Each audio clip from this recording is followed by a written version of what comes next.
ایک شہر میں ایک بوڑھا گھڑی بنانے والا رہتا تھا۔ وہ ہر کام آہستہ، صبر اور توجہ سے کرتا تھا، اسی وجہ سے لوگ اس پر بہت بھروسہ کرتے تھے۔ ایک دن ایک امیر آدمی اپنی مہنگی گھڑی لے کر اس کے پاس آیا۔ اس نے کہا کہ مجھے بہت جلدی ہے، گھڑی فوراً ٹھیک کر دو۔ بوڑھے نے نرمی سے کہا کہ اچھا کام وقت مانگتا ہے، جلدی میں کام خراب ہو سکتا ہے۔ امیر آدمی نے بات نہ مانی اور غصے میں گھڑی لے کر چلا گیا۔ وہ گھڑی کسی اور دکان پر جلدی میں ٹھیک کروانے لگا۔ میکینک نے اجرت میں پرزے جوڑے، گھڑی تو چل پڑی مگر اگلے ہی دن رک گئی۔ اس کے ساتھ امیر آدمی کا ایک اہم سودا بھی وقت پر نہ ہو سکا۔ اسی جلد بازی کی وجہ سے اسے بڑا مالی نقصان ہو گیا۔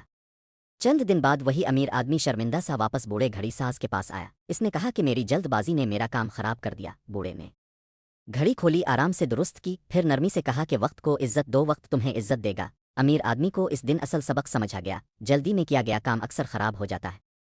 صبر اور سمجھداری کامیابی کی کنجی ہے۔ وقت کی قدر نہ کرنے والا نقصان اٹھاتا ہے۔ اچھا کام ہمیشہ وقت مانگتا ہے۔ آپ کا ایک لائک اور سبسکرائب مجھے مزید بہتر مواد بنانے کا حوصلہ دیتا ہے۔ ضرور سپورٹ کریں۔